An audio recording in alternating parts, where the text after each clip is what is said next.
Good morning, students. The next method of obtaining a topology is by using closure operator. So the theorem is, let X be a non-empty set and C be an operator on X satisfying the following properties.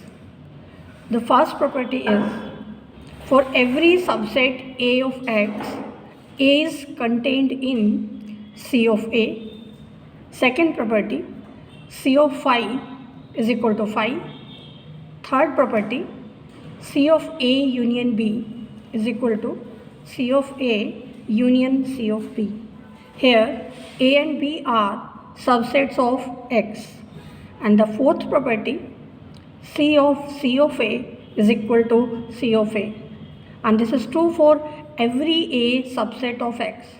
So the operator C satisfies these four conditions, and we are to prove that there exists a unique topology tau on the set X such that C of A is nothing but the closure of A with respect to the topology tau.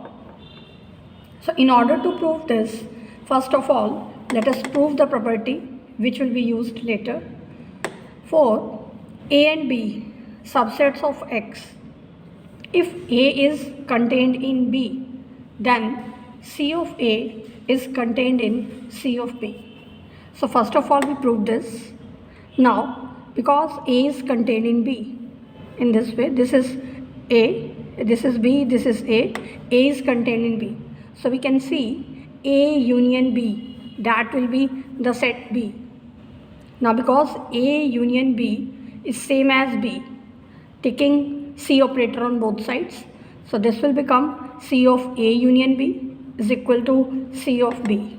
Now by the third property given in the statement of the theorem, C of A union B is equal to C of A union C of B. So therefore we have obtained C of A union C of B is equal to C of B. Now because the union of these two sets is equal to this, it means C of A is contained in C of B. Now we will prove that a collection alpha defined by the collection of all those subsets of X such that C of A is equal to A, this collection satisfies all the properties of closed sets. The properties of closed sets we have already discussed. First property, phi should be phi and X, they should belong to the collection alpha. Second, arbitrary intersection of closed sets is closed, and last, finite union of closed sets is closed. So prove these properties for the collection alpha. So first property, we are to prove that phi belongs to the collection alpha. Now a set belongs to the collection alpha if C of A is equal to A for every A subset of X. Now by the given conditions, second condition, we are given that closure of phi is equal to phi.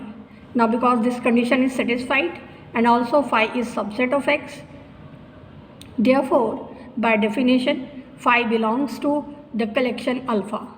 Now next we show that the set X belongs to the collection alpha. Now again by the first condition, we are given that A is contained in C of A for every A subset of X. Now because X is a subset of X and also X is contained in C of X and C of X is contained in X, therefore we can say that X is equal to C of X. So by definition X belongs to the collection alpha. Now in the third property, let us take an arbitrary collection of members from alpha, which is denoted by the collection AI. Here I belongs to index set. And let us take A is the arbitrary intersection of these AIs. We are to prove that this A belongs to the collection alpha. It means we are to prove that C of A is same as A.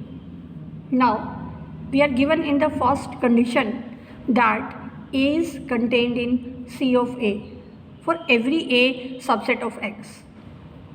So, now because A is the intersection of all the AIs, and being the intersection of the sets that will be contained in each AI, therefore we can say that A is contained in AI for every I belonging to the index set.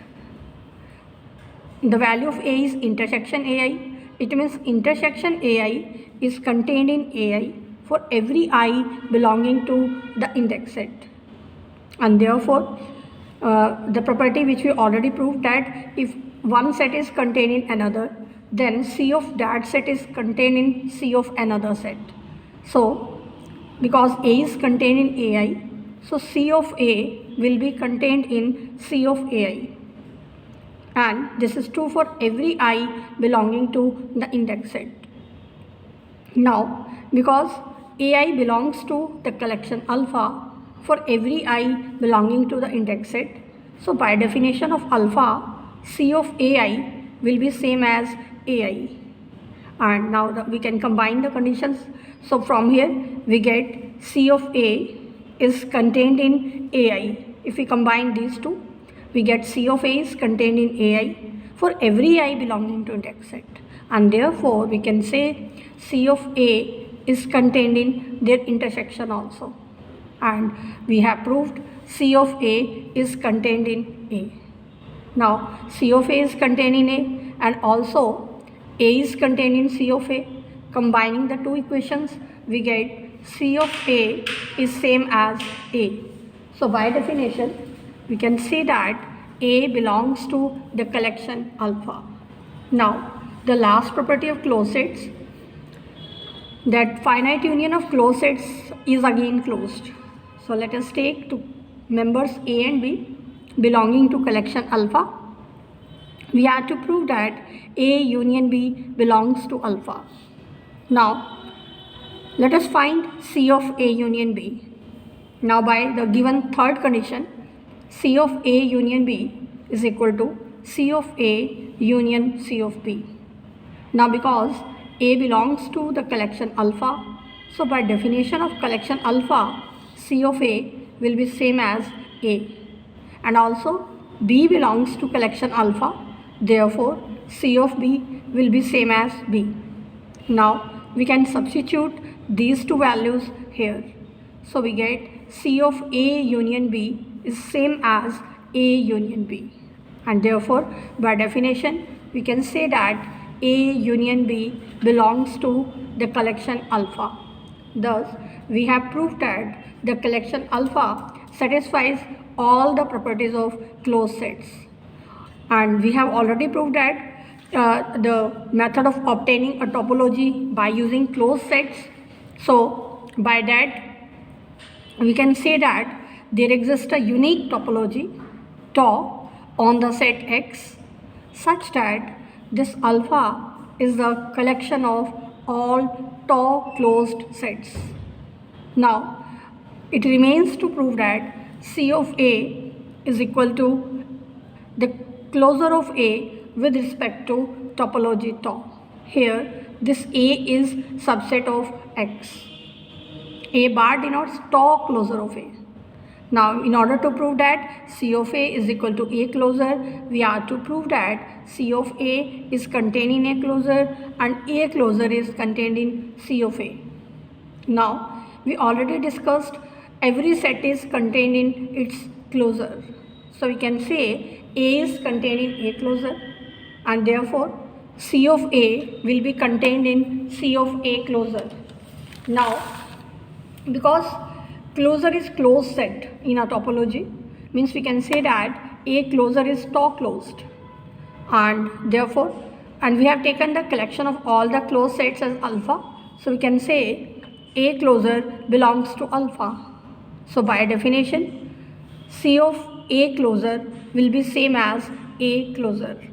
Now we can substitute this value in the equation 4. From there we get C of A is contained in A closure.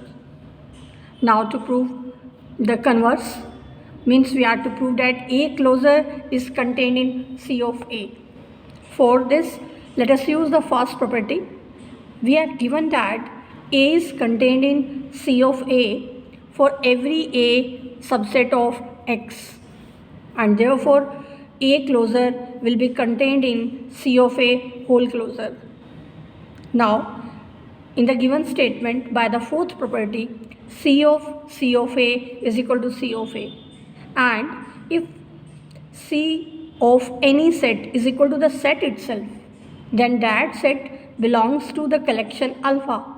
Therefore, C of A belongs to the collection alpha.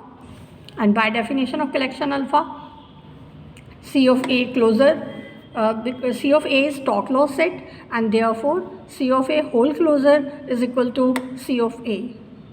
We have proved the two conditions.